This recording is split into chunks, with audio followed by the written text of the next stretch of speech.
What is going on, YouTube? It's Travis Blackwell. As you can see, we are in my kitchen for my new series, Cooking with Travis Blackwell. Looks like today I'm going to be showing you a steak marinade, my own personal steak marinade. It's the bomb. Also, I'm going to throw in a stuffed tomato.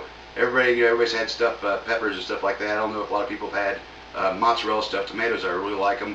You grill them on the grill right next to your steak. It's very good. But before we get started on anything like that, most important first step, let's wash our hands. Alright guys, let's get started. This is my 5 main ingredients to my marinade. We got pepper, some Chicago steak seasoning. I'll just throw just a little bit on there. A1, Worcestershire, Italian dressing.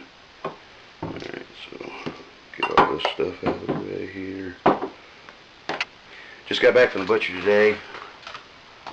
Got these two beauties, 2 large bacon wrap fillets. Now these are this is no more than $8 with tax, everything with tax. I think it's like 7 something. With tax, it's no more than $8. But so today at this meal will be about $6 a plate. So not only is it's good, it's healthy for you, but I mean, frick man, it's $6 a plate. And look at these babies. After I get done with these things, they're gonna be delicious. Now I'm only cooking one because I'm gonna grill out one tomorrow. So set this over here. Get one of these out. This bad boy. All right. So what we want to do here, you're gonna get your marinade dish, and we're gonna start with the Italian dressing.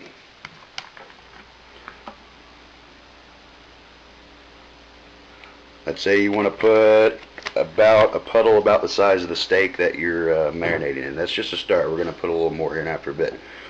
We're going to get our Worcestershire. Get that all in there.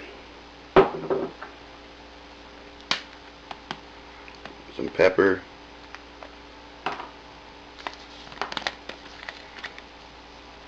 Just a little bit of this seasonings, Chicago steak. I like to use just a little bit of it. Some people like to use a little more of it, but that. And then of course, I like to have the A1. I like to also eat A1 on my steak, but I also like to put a little bit in the marinade. So now we got all that goobly gop there in the pan. Going to take our fork, marinade fork, that we're also going to pierce the steak with here in a minute, but I'm going to get this all mixed around and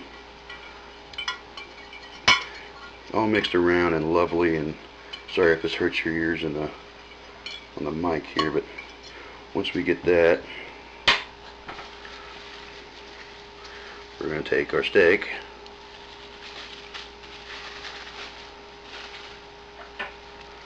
and to start out with, you want to tenderize. This is the side that's going down. I'm just puncturing a little bit to try to get, your dog's over here trying to get the other steak. Back up, woman. I'm going to puncture, this is the side that's going down first into the marinade. So I'm puncturing it to try to get, so when I put it down, it's going to absorb more of the marinade, of course. And we'll stick that baby down in there. Then we want to do the same thing to the top.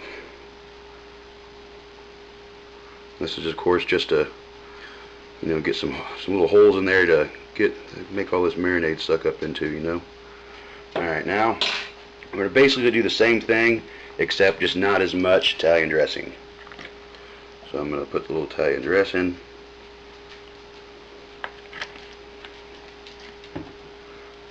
Worcestershire.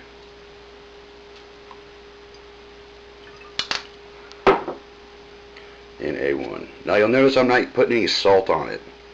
And if you might figure out here, all the sodium we're putting on this bad boy already, I really don't think it needs any more salt. But hey, to each his own. If you want to put some more salt on there, knock yourself out.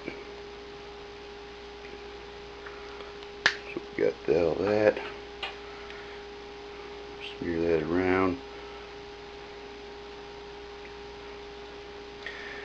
Then this will go back in the fridge. I recommend it sitting at least an hour, but I like to do it for a good 3 hours. So you put it in the fridge. And every half hour you want to pull it out of the fridge. Take your spoon here, and gather up all these juices and pour it back over the steak. Now again, that's every half hour. I don't ever flip it. I will raise it up and get more of the juices back under it, type deal, but I don't flip it. I just leave it on the one side. Again, every half hour, pull it back out of the fridge, and you want to spoon all the wonderful marinade back over it. So then, alright, so we'll put that back in the fridge, let it sit. Start the sink, do this stuffed tomato real quick. Alright, so we got our tomato. Put that boy off real quick. You're going to need a really sharp paring knife, and you'll need the initial knife to cut the top off. So basically you want to cut just the top off of this tomato. I don't know how well this is going to come out on showing you guys, but here, let me see here.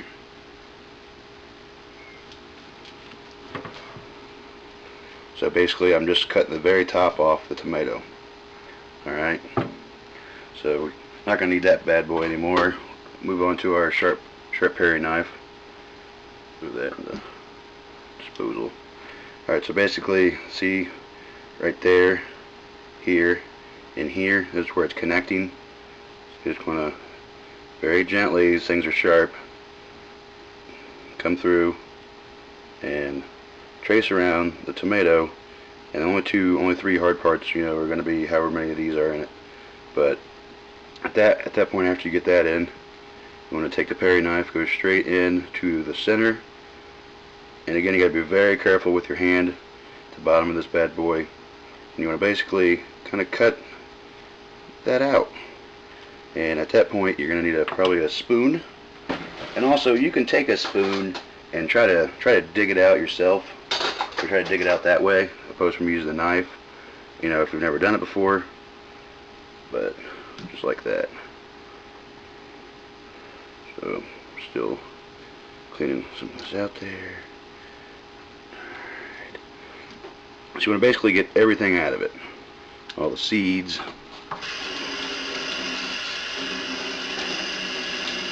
Everything. So everything's out of it. It's just basically a tomato shell, so to speak. So we got everything out of it. Take our mozzarella. I do like to use the mozzarella pearls, but I don't know, sometimes they like stick together after they've been after they melt. They like, and it's like one big glob. So I mean, I found that just using shredded really works good. So we basically want to take it and stuff all this wonderful mozzarella cheese down in this tomato shell. Get as much as you can in there possibly.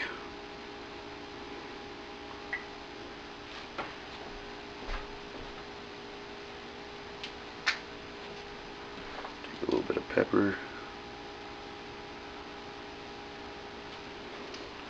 So voila.